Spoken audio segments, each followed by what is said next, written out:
Want to do a quick intro. So I've mentioned Anne and Nancy here a couple times. So Anne MacLean is the William H. Chaffee professor of history and public policy at Duke University. Love to have our universities represented. And is the author of several award-winning books. Most recently, Democracy in Chains: The Deep History of the Radical Right's Stealth Plan for America. It's a New York Times bestseller, a finalist for the National Book Award, and the winner of the Los Angeles Times Book of Current Affairs and the Leon Smith Book Award for outstanding writing about the U.S. South. Um, and then Anne Nelson, is an author and lecturer in the fields of international affairs, media, and human rights. In 2019, she became the director of international programs at Columbia School of Journalism, where she created the first curriculum for human rights reporting. She was, I was about to say is, almost, right? Was a war correspondent in Latin America, reported from Eastern Europe and Asia, and her work has appeared in the New York Times, the LA Times, Harper's, BBC, NPR, PBS, I could go on. And in 2019, she published her book, Shadow Network: Media, Money, and the Secret Hub of the Radical Right. So just by your two books and Kyle's books, you can definitely tell our theme for our webinars this semester. But Anne and Nancy, thank you so much for being here, and I'm going to let you two take it away.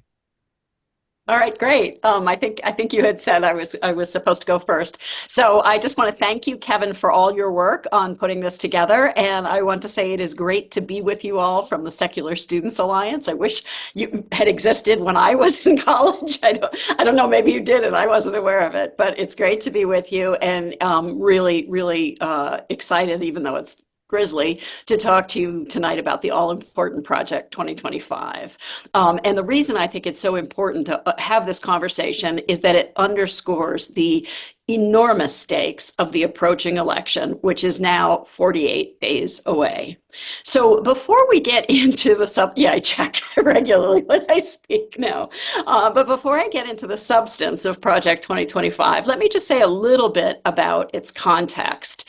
So we know that the radical right in the US is, quote, laying siege to to our institutions, end quote, because we have watched that happen with escalating force, and because Christopher Rufo, who set off the critical race theory panic, announced it to us using those very words: we are laying siege to our institutions.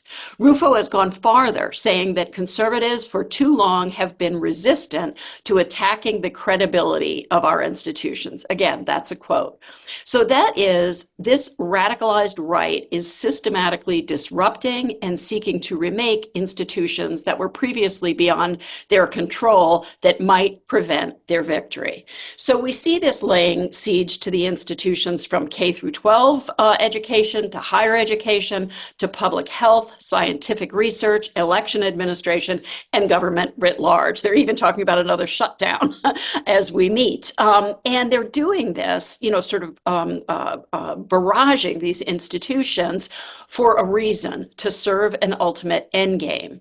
They aim to discredit our institutions in the public eye so as to undermine their normal operation and then fundamentally remake our society and its operating rules permanently. Now, why would anyone do this? Why would you want to do this?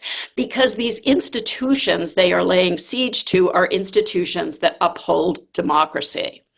And the strategy that they have followed, as I learned in the research for Democracy in Chains, is to focus not so much on who rules, but on the rules, and particularly on changing the rules to get what they want.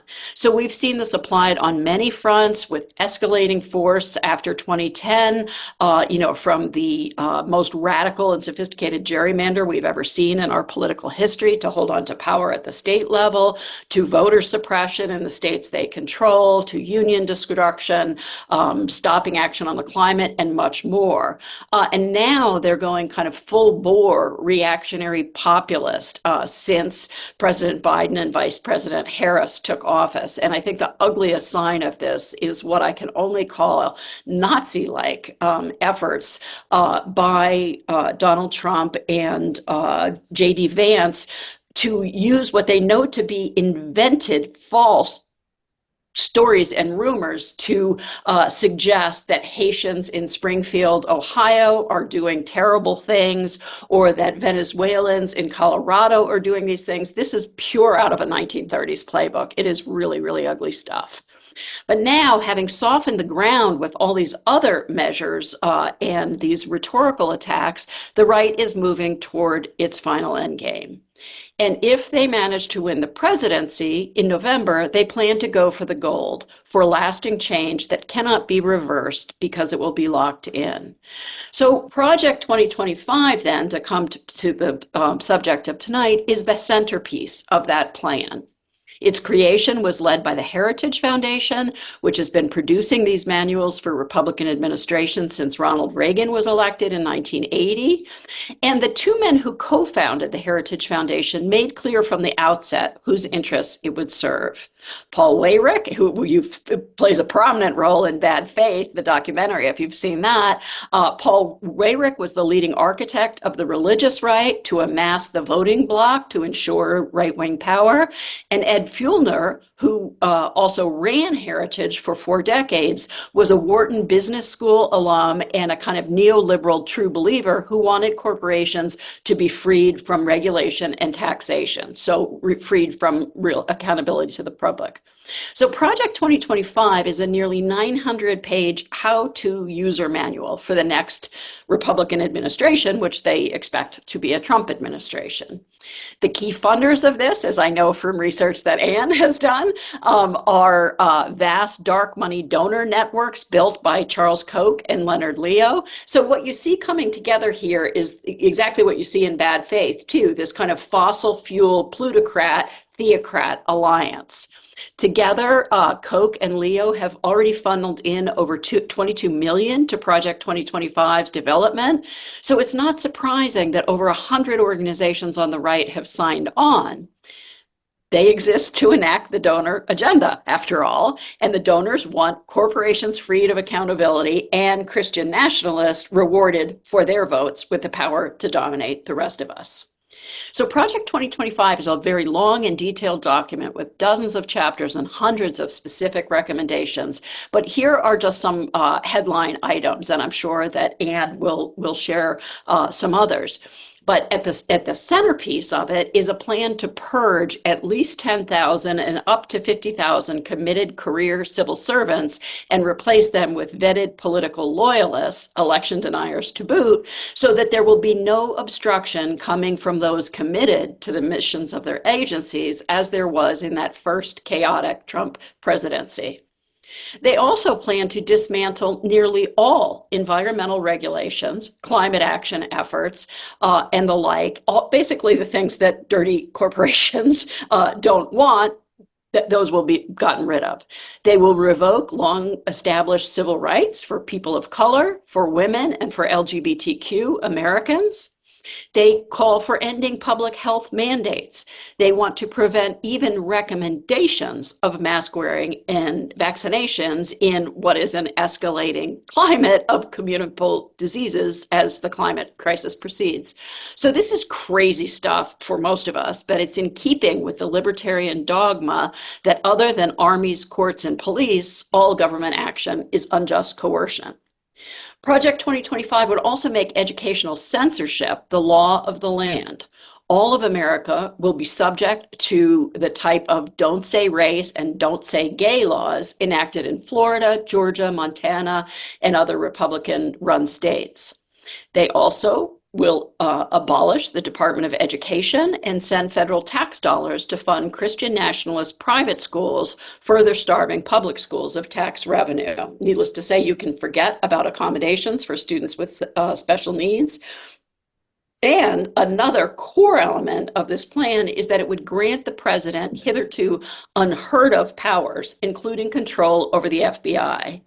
That will enable rapid, unhindered action of the kind that the dictator, Viktor Orban of Hungary, their model, now practices in his country. So altogether, it amounts to a kind of shock doctrine of radical executive action to be taken within the first 180 days after inauguration.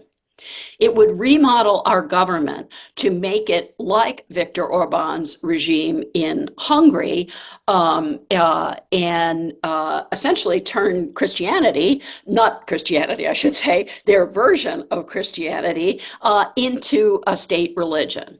And figures on the right are not hiding this ambition. In March of 2024, Heritage's CEO, Kevin Roberts, it hosted Viktor Orban for a several-hour in-person meeting with U.S. allies at the Heritage headquarters in Washington, D.C. And afterwards, he said that Viktor Orban is not just, and here I'm quoting, not just a model for conservative statecraft, but the model. The model. So why is Orban their model? Because Orban has used elections to undermine democracy and to ensure perpetual power for himself and his backers, who are basically malevolent corporations and Christian nationalist voters. Orban did exactly what Project 2025 plans to do. As soon as he got the power he wanted, he purged the civil service and replaced it with obedient loyalists. And so this is what Heritage wants to see happen in the United States. So why are they doing this? And why do they view it as necessary now? This is really important to understand because even although everything I've talked about is pretty horrifying and shocking, the truth is these folks are desperate. Although they have vast money behind them and institutional power that pays for thousands upon thousands of operatives, they know that they are losing the country because their agenda is so unpopular. And that has been proven to them again and again since 1980. So that is why Heritage and its partners issued Project 2025 and put so much precision into the plans to ensure that if a Republican, if Donald Trump is elected in November, checks and balances will be hard to find so that there will be no obstruction of the right's plans to remodel America on the dictatorship of Viktor Orban in Hungary. Now, I've been speaking for a bit, and my dear friend and colleague, Anne, has been listening, but I'm sure she has a lot to say. So I think I will, because I also had to be prepared in case she couldn't make her flight. But why don't we say, Anne, maybe you come in here, with the things that you want to share, and then if there's anything we don't get to, we can take that up in the Q&A, or I can follow up after you. But I don't want to keep gassing on while you're here, because for all I know, you're flying somewhere else in 15 minutes. No. I'm going to go talk to the Methodists at a screening. Yeah, Nancy just gave you a magnificent summary. So I'll just add a few flourishes. So Project 2025 was released at the end of last year, and it had a soft landing. People weren't very tuned into it initially. I first heard about it in January on a podcast that interviewed a British journalist saying they want to ban all these words from federal documents, words like reproductive health. And I was like, if we banned reproductive health itself, the human race would end. So what is going on here? And I then downloaded Project 2025 and I read all 900 pages and took notes as I went. I think that, as Nancy pointed out, this is the most recent iteration of a document that's been in development since the early 1980s. And every Republican president has gotten a copy of it and has implemented some of their recommendations, but they really want to go for broke at this point. So what is different about this time is that many of the chapters are written by former members of the Trump administration. And these are people that tried to implement these measures through the bureaucracy during the Trump administration and in many ways failed, partly because there were impediments and checks and balances, partly because a lot of the time it was amateur hour. So when Trump tried to write the Muslim ban, he had Steve Bannon do it on the back of an envelope, and he was just basically laughed out of the court because he didn't know how to draft an executive order.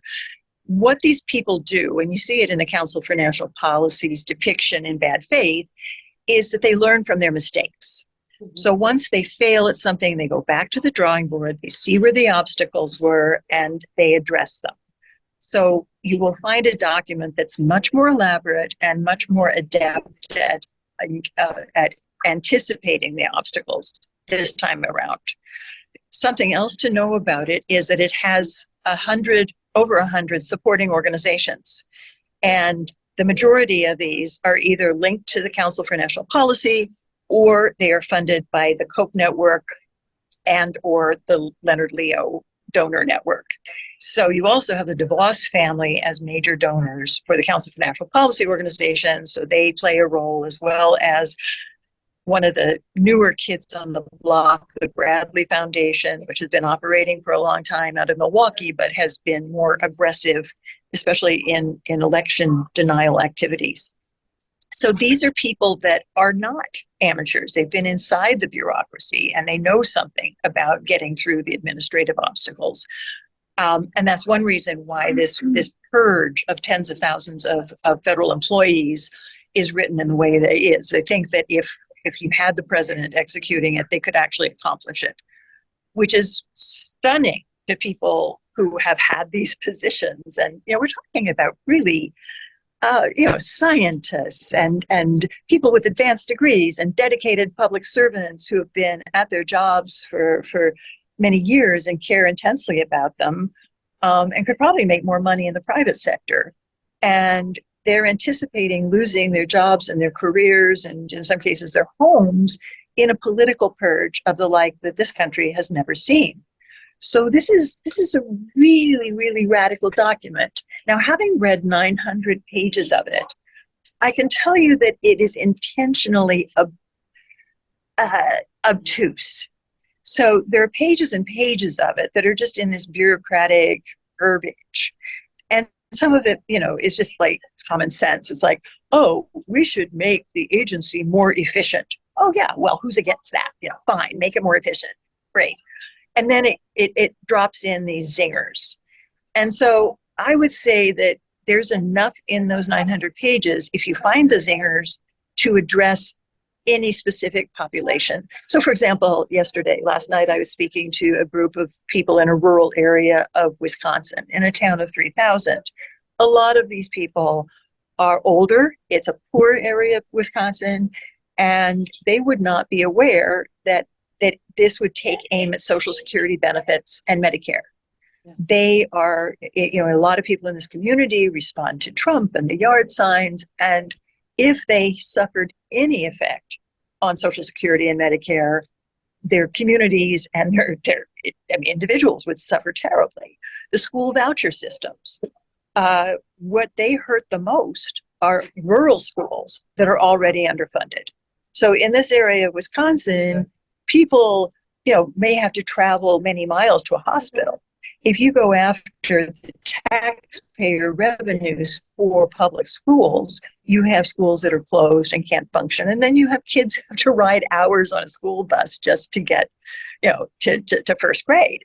So the problem for the voter and the public is wading through this document and separating the dross, the verbiage, from the zingers, from the elements that are totally Looney Tunes. And, for example, in economic terms, it says we must end trade with China. Well, if that happened, the American economy would collapse tomorrow. That is not even feasible. That is what I would call an example of Looney Tunes. But some of it is incredibly mean-spirited. So, for example, it includes the idea that you could fire an employee simply for being gay, right? And Nancy and I are old enough to remember back in the days when that was the case. And a lot of people have fought very hard for basic civil and political rights for our fellow citizens. And you have many, many passages in Project 2025 that would not only discriminate against them in unsupportable ways, but open the door for other denials of service. So, for example, if you start to say that you have a religious objection to another person being gay, at what point does that mean they get into a car accident and the doctor in the emergency room has a religious objection to treating a gay person? right? I mean, this stuff becomes extremely dangerous. We're already seeing it. Elements of Project 2025 are already in force in different parts of the United States. ProPublica just reported on 2 women in Georgia who had complications to their pregnancies, their wanted pregnancies, and doctors were afraid to treat them and give them a procedure that would be life-saving because they thought they could go to prison for carrying out an abortion. And those 2 women died because they were denied medical care. So, a lot of people say, oh, Project 2025, it's just a theory, it's just an idea. No, they have had states that are laboratory states where a lot of its measures have already been implemented on a state level and are having a devastating effect. Another one of these is, as Nancy mentioned, it says that the CDC, the Centers for Disease Control, should not be able to advise vaccinations for school children. So right now we have vaccination hesitancy going on in many states across the country. And not coincidentally, we have 17 states where there are measles outbreaks. Measles are easily avoided with the vaccinations. Medical science has given this as gift. And when you have children who get measles, out of every 1,000, there are 2 or 3 children who die. They've already pushed back against COVID vaccinations, and Dr. Peter Hotez in Houston estimates that over 200,000 Americans have died unnecessarily of COVID due to these disinformation campaigns, which are part and parcel of this whole operation. I would emphasize the energy and climate aspects of this, which are devastating for the environment. Withdraw the United States from the Paris Climate Accords, remove all restrictions from oil companies to drill wherever and however they want, cancel all of these efforts to create alternative energy sources, electric cars, just cancel it all out and drill, baby, drill. It is so extreme that they want to remove energy ratings for refrigerators and air conditioners, because who cares how much energy they burn through? You don't even need to know, right? So this is this document where the economic benefit clearly accrues to the corporations and to the plutocrats, to the billionaires. But they know that they don't have the popular support to carry it out for themselves. They never have. This is why, if you see bad faith, you'll see Ralph Reed saying, we're going to mobilize 18 million evangelicals.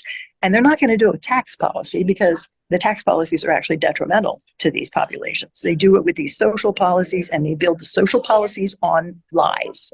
So, for example, one of their big lies that is communicated or implied in Project 2025 is that trans people attacked girls in bathrooms, right? Another one of their big lies is that Democrats believe in executing healthy newborn babies. They're lies. But when you have people who are captured by media systems where all the experience are these lies, they come out believing them and they come out voting according to them. So everybody needs to be talking to people they know. And I think that what I would recommend and what I've experienced is that you think about the person and what their interests are, right? And find the elements in Project 2025 that affect them directly. If you're talking to your grandparents, you say, oh, guess what it says about Social Security and Medicare? Wow, that would be interesting, wouldn't it? And again, if you're talking to a younger student audience, you might emphasize the environmental issues and what kind of environmental collapse would be accelerated by these policies, but also the basic fairness and the way that their lives would be affected as young people by these horrific policies towards LGBTQ people and towards women, and women whose lives would be, to suggest that women who've been raped should be forced to bear the child, that children who've been raped should be forced to bear the child, is something that I think most people will object to on moral grounds. So I think, there are other parts of it that could apply to families. It says every child has the right to be raised by the male and female who conceived them. So does that mean that they would make adoption illegal? What happens there? So on the one hand, you can oppose it for being so cruel and mean-spirited, but you can also oppose it for being so stupid. These are written by people who don't know the fields they're talking about.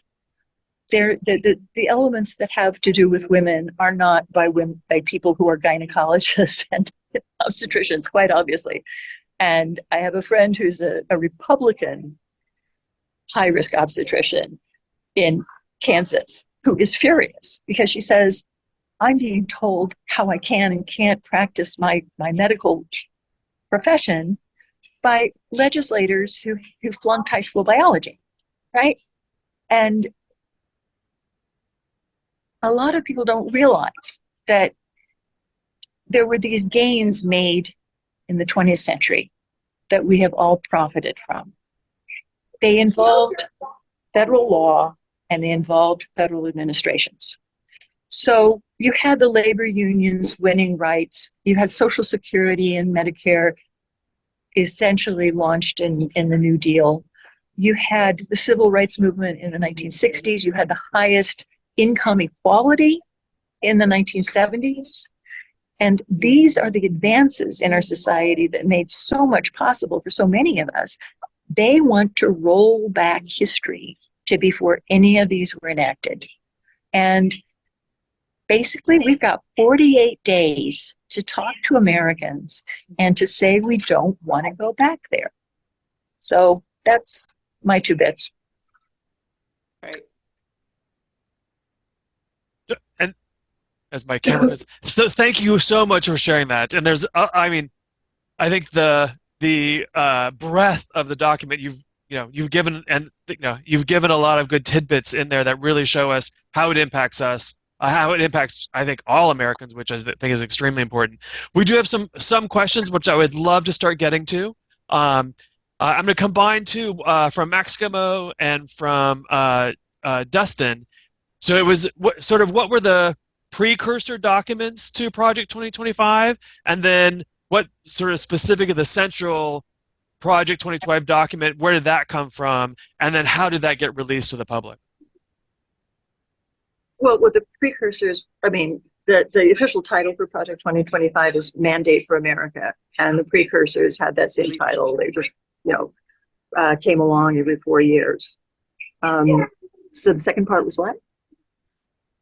Let me come in on that too. Yes, sure. Yeah, so they were all called Mandate for Leadership. And then this one, they actually call the Conservative Promise. They don't call it the Conservative Plan. They call it the Promise because they're going to do this. So an important thing to know about the precursors, too, is that historians and journalists and others have found that Ronald Reagan implemented approximately 50% of the recommendations in the Heritage Foundation's Mandate for Leadership in his presidency. Donald Trump implemented over 60%. Despite all that chaos and incompetence. So they are really, really planning to go forward with this. And I'll just say too, because I think this speaks to some people's questions about how to talk to people about it. And I think Anne, answered that really well on breaking out the parts that are meaningful to them. But I would just add that I'm seeing that we have people here. Glad to see you from like Florida, Texas. Where else did I see? Many places where we have these, theocratic, plutocratic trifecta governments where they have the legislature and the governorship. And so in these states, they're already doing the kinds of things that we see in Project 2025, right? They are already taking away the once constitutional right to abortion. They are already attacking lesbians, gay men, bisexual, transgender people for political profit. They are already doing things like bringing back child labor. They are already doing book bans, educational gag orders. They are already giving public tax dollars to private Christian schools that are under no obligation to teach students anything. And they're even bringing back child labor. So, I mean, this is happening. It is real. And if you meet people who don't believe it's happening, point them to the experience of states like Florida, Texas. I'm in North Carolina. We're seeing this all the time. What was the second part of that question was about the precursors. Anne is really great too on how the process by which Heritage created this, and the people involved and stuff. I think the second question Exactly. was about that process and then the release to the public, which was the kind of act of overconfidence I can say to you as a historian that we refer to as contingency in history, because sometimes things happen or the right gets overconfident and does something like this, which is actually a tremendous gift to us. The fact that we can show people this document and this promise that they're making and say, this is what these people will do to us if they gain office. Well, that was kind of interesting because when I started looking at it last January, I found it on their website. And then when I went back to it a couple of days later, they'd taken it down. And then I found out that Hansi Lo Wang from NPR had archived it. Yes. Historians love this stuff, right? Yes. Put it back on because the cat was out of the bag. But what Heritage did was assemble not just the authors, some of whom have kind of marquee names from the Trump administration, some of whom have marquee names from the Council for National Policy, but also an army of researchers. So I think that a lot of the chapters are kind of cobbled together. But another element that we should stress is that they are already underway. So one of the other partner organizations of the Council for National Policy is the Leadership Institute. And part of the whole larger project is that they began recruiting and training basically amateur ideologues from across the country to supposedly take the place of these highly qualified people in the administration. And that's been underway. You can go online and, I think people should, sign up and see what exactly they're training them in. But it really suggests that people can just walk off the street and take these jobs. But if these jobs are going to be turned into mandates for a president from an authoritarian regime, they don't really have to have any knowledge.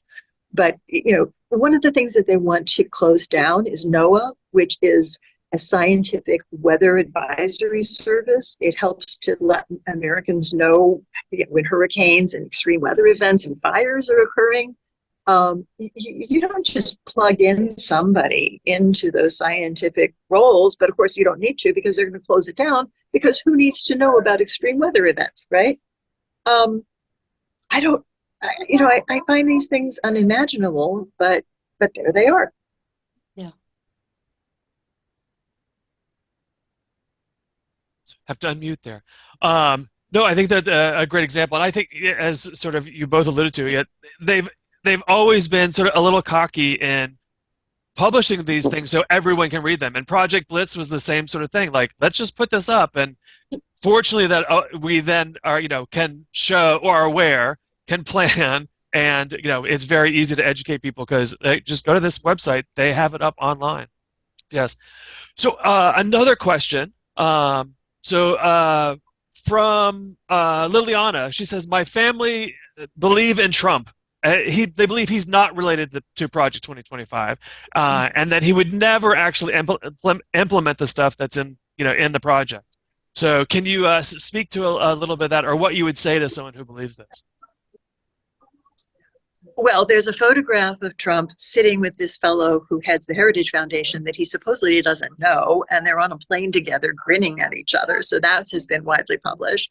And there's also video footage that's all over the internet and Twitter and everything else of Trump giving a speech at the Heritage Foundation, basically saying, I am entrusting you to lay the blueprint for what we're going to do together. So his deniability is very feeble. You also have a direct involvement from J.D. Vance, who wrote the introduction to one of the books by one of the authors, the primary editor of it. So they're really joined at the hip, and it's quite easily demonstrated.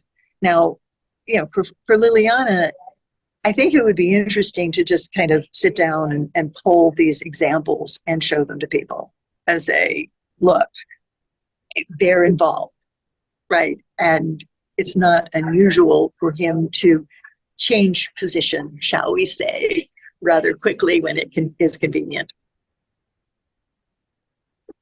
Did you want to add anything to that, Nancy? No, I think that was great. I would also say maybe to Liliana, making the point about what's happening in the states that are controlled by, Donald Trump's allies. So I can't match. I don't have the time or the technical ability to match Liliana's question here with her where she's from in the other chat. But if you're from a Republican dominated state, or you have family or people, people in them, sharing that experience, hey, look, this is already happening, could also help seal the deal. And by the way, there was also a great sting operation by some British climate researchers who was it Paul Danzan? Who was the one who walked right into that? Yes. Yeah, they rented the presidential suite at a hotel and posed as though they were going to be donors for Project 2025. And he came to their suite and he just started to talk, and the whole thing's filmed. But he said, oh no, the president totally agrees with us. He just had to say that, politically and publicly, and he's the guy who just goes into all the stuff showing how Trump is involved in it. So it was just a great sting operation that you could find, and that might be good to show them too. What they talk about, when they're talking to people they think are going to give them a lot of money, as opposed to when they're talking to the people whose votes they depend on. And we sort of did a dive into the educational section of Project 2025 and obviously how that's going to impact students, an interest of ours, and young people. We also looked at Agenda 47, which is the GOP's official platform. And in we didn't go through the whole thing, but the educational section, they line up very easy to see. Yeah. I mean, they're very similar, and some of the same same verbiage and sentences in both documents. So, the official platform and the document line up rather easily. We do have a couple people asked about in the document. One sort of what Walter says, taking the perspective of the Secular Student Alliance, some of the agenda coming from this supports sort of white Christian nationalists. So, are there biblical citations? Or Patrick adds, or religious-oriented clauses that are in the document, just showing that link between the void of separation of church and state and the link to religion. Yes, absolutely. There's a specific reference to people not working on Sunday during the Sabbath, because that is, the Christian practice, which is kind of ironic because it's not even, a standard practice among Christians, and not all Christians celebrate the same Sabbath, right? For some it's Saturday, for some it's Sunday. But yeah, there's just very direct references to not just Christianity, but a particular form of rigid fundamentalist Christianity throughout the document. And they also talk about the biblical definition of the family, right? I believe that's a phrase. So yeah, you could certainly find those elements in it. Oh, I also want to say this might be helpful. I'm afraid Anne has frozen. I assume she'll be back soon. But there's a great group, a suburban moms group called Red, Wine, and Blue, and they have an excellent explainer of Project 2025 online. So I would, say if you want just a quick kind of briefing document, to look at and see different aspects so that you kind of have it at the ready for yourself. Red, Wine, and Blue. Just Google that and Project 2025, and you'll find that explainer. And that's a fantastic organization. Yeah, I love them. We're doing a lot of showings of bad faith with their chapters. Does not surprise me at all. We have several people who've really sort of said, like, my family's conservative, my family believes what Trump is talking about. They're hearing the current, groceries are expensive, and against Biden, but what are some things that maybe you guys have found effective in sort of addressing those sort of issues? Nancy, you go first. You are there, Anne. Go ahead. Yeah, I'm here. Okay, your image was frozen. I wasn't sure. Well, I just wanted to run a correction. That's what we journalists do. So J.D. Vance wrote the foreword to a book by Kevin Roberts, who's the head of the Heritage Foundation. It's really worth looking up. The original version of it was really a very violent image of taking Washington back, except the implication was burning it down, and it had a matchstick on the cover, and they pulled that cover and substituted something a little milder. But yeah, the J.D. Vance forward is quite extreme, and the idea that he wrote it for Kevin Roberts is highly suggestive in itself. So yeah, go ahead with this question then. Okay, so the question of it was about inflation, and kind of trying to reason with people about. Honestly, I think this discussion about inflation, like Americans. Okay, I'm a historian. Okay, so I like history. I think the past matters, but it is astonishing that we have forgotten that we went through a global pandemic, right? A global pandemic that upended supply chains everywhere. That thankfully we had government intervention so that the economies didn't completely crash. But our economy after that, under the Biden presidency, is actually the strongest of all of the comparable countries coming out of that, and has the lowest inflation. So I think we need to get back to reminding people that, this is the larger context, and it's something that's happening globally, but we are best off because of the policies we've had here. But the other thing with that too is, like, who do you trust to help you? Because a lot of the inflation is coming from corporations who have jacked up their prices significantly and taken advantage of the crisis on, things like gas and food items and et cetera. Well, those tend to be the huge conglomerates that Project 2025 and a Trump administration would release from accountability. So, we know that the Biden-Harris administration is working hard on these issues. They're doing a lot to bring them down. Costs are already starting to come down. But I think also, we do need to remind people what's at stake in this election. It is not, ultimately about the price of, potatoes or gas. It's about whether we're going to continue to have a democracy in this country, because the other side has made very, very clear that they are going to go full bore authoritarian. They've given us documents like Project 2025. We see what Trump and Vance are doing. And I think we have to say to people, especially young people, to your parents or grandparents, like, you've left me this world, right? All of these terrible things have been done. This pollution, this, creating the potential for climate collapse, the debt, et cetera. How can you do this to us? How could you vote for that man when we will be there? The right has tried to stop all the efforts to relieve student debt. All the efforts to help on the climate, all the efforts to lift workers' wages and living conditions and safety. So, I think it might be time for hard conversations with some people who want to change the subject to something else. I also find that people make legitimate criticisms of the Democrats, and there were things like the policies involving the banks under Obama. There are policies that have hurt people in rural communities. And the case that I make is that if we have a democracy, you can have progress, you can have improvement. If people don't carry out their promises, you can elect someone else. What you have presented with this other system of government is something that can't be voted out of office. Yeah. Right? And January 6th established that is their attitude. Mm-hmm. And everything in Project 2026 tries to consolidate that.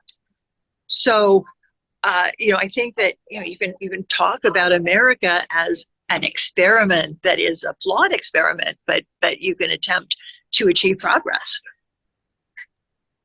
Wonderful. Appreciate that. And Bob Swanson is one of our advisors for our chapter in Mississippi, and he says we are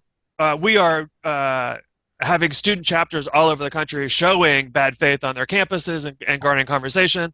Anne and Kyle are going to a few of those to do Q&A afterwards. And Bob asks, he says, we're going to be showing this, and we've got a big room, and he goes, I want to fill it. So I need, obviously, we're going to have, secular and non-religious people, but he goes, I also need a lot of believers in the room, and really, that's a lot of the people we want to be seeing this. They need to understand this as well. He goes, how should the film be of interest to religious people on our campus community, and what can I include in my pitch as to, show this is for them and that they're going to learn something as well? I love that question. I've been waiting for it to come up because it's the answer is so interesting. It's like our most enthusiastic audiences in many of these showings are organized by genuine Christians, right? So I am, in addition to the traveling to other states with Ann and Kyle, I'm also in North Carolina. The head of the North Carolina Council of Churches, Reverend Jennifer Copeland, is organizing showings with me with their partners, their congregations around the state, because and she said it, she'll say it openly. She says Christian nationalism is heresy, right? It has nothing to do with the Bible. It's a kind of blasphemy. I mean, it's a thing that you've seen before in history, but it is totally antithetical to the ethics of Jesus, right? And to the best of that faith. And it also substitutes this kind of idolatry of the nation for, the faith of good people. But so I think one of the best arguments to reach religious people is to let them know that other Christians are speaking out about this and are finding that it is really a threat to their faith as well as our country. So there's a group called Christians Against Christian Nationalism you could refer them to, which has, statements from a number of different leaders, but you could also show them on the Bad Faith site. You can see screenings that are coming up and screenings that have been held.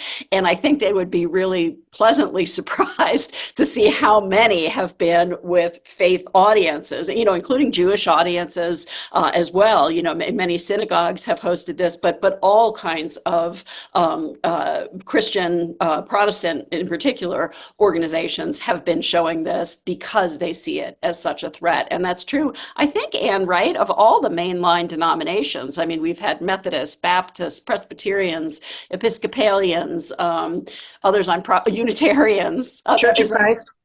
What's that? Church of Christ. Yeah.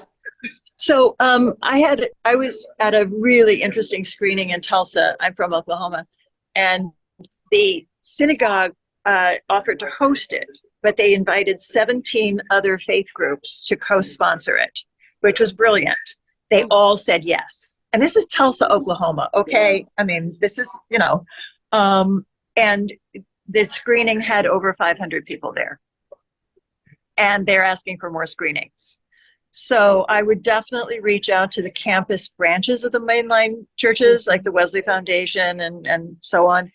And then reach out to the mainline Christian organizations. Don't forget the Cooperative Baptist Fellowship, because they're quite concerned about what's going on with Baptists in the South. I think that the coalition building is really not just important now, but it's going to be very important moving forward. And the value of this exercise is not just getting people in the room for the screening, it's to let them know that each other is there and that there's something to work with in the future. The energy is quite positive, I have to say. Love those answers. And when we'd screened the movie at our summer conference in Missouri, Arkansas, and we had two religious groups reach out to us wanting to come to see it. So that's obviously there. And I think for religious groups, or if this plan goes through, it curtails it's a threat to religious freedom in the United States. Yes.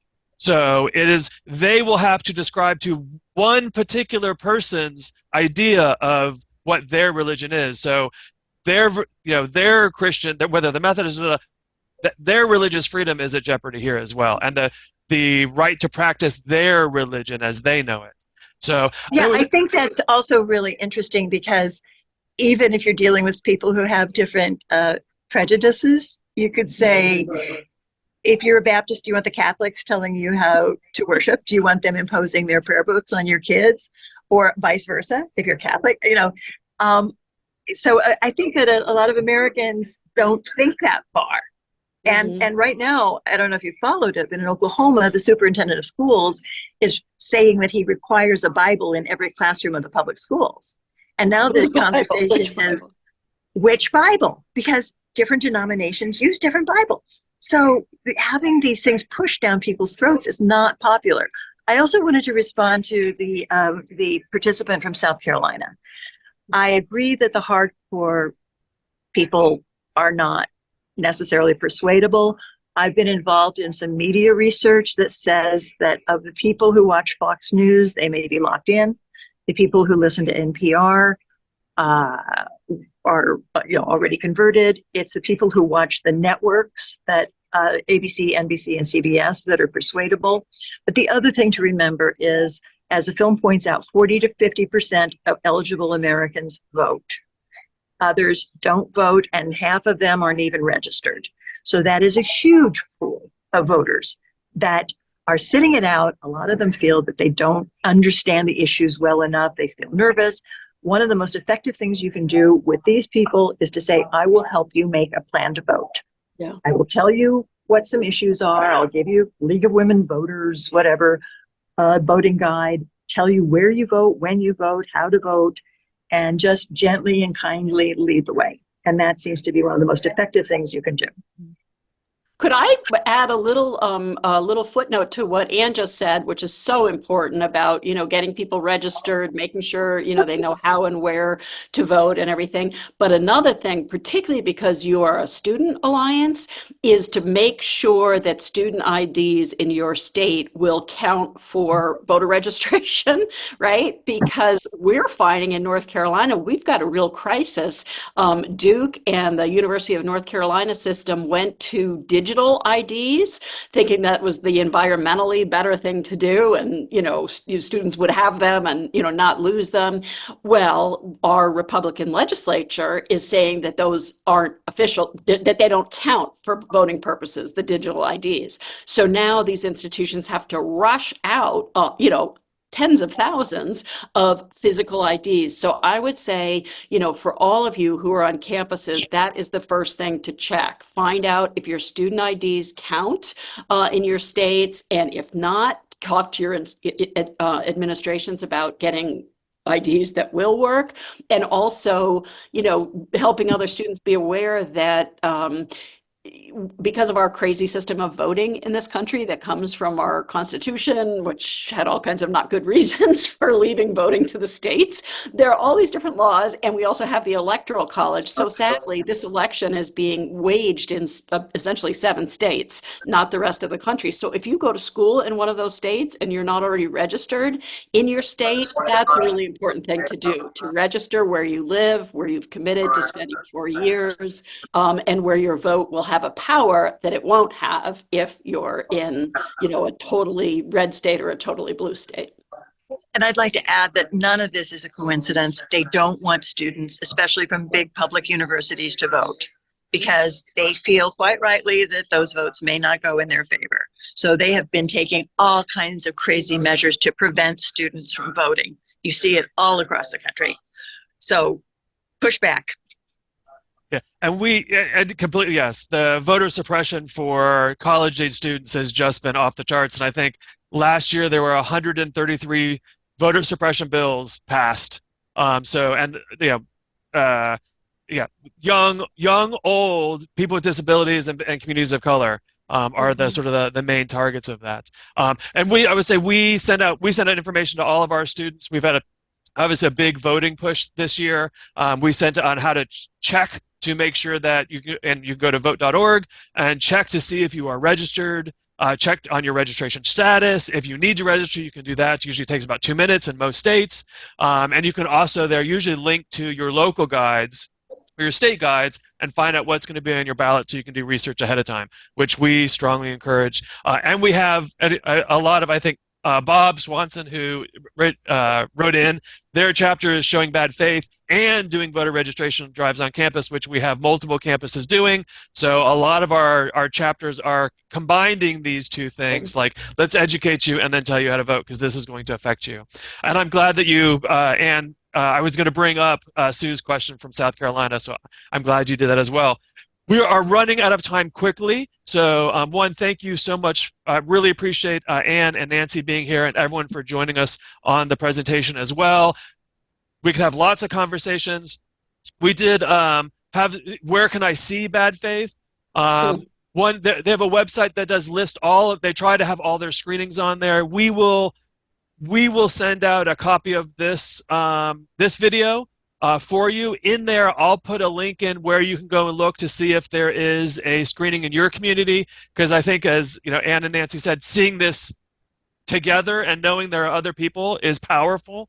But if there's not, we can send you, I can send you a link. Send me and I'll actually send you the video, the documentary, so you can just watch it at your leisure, at your home. Invite people over, invite friends and family over, watch it together. But I'll send you a link where it gives you direct, like you will have the documentary.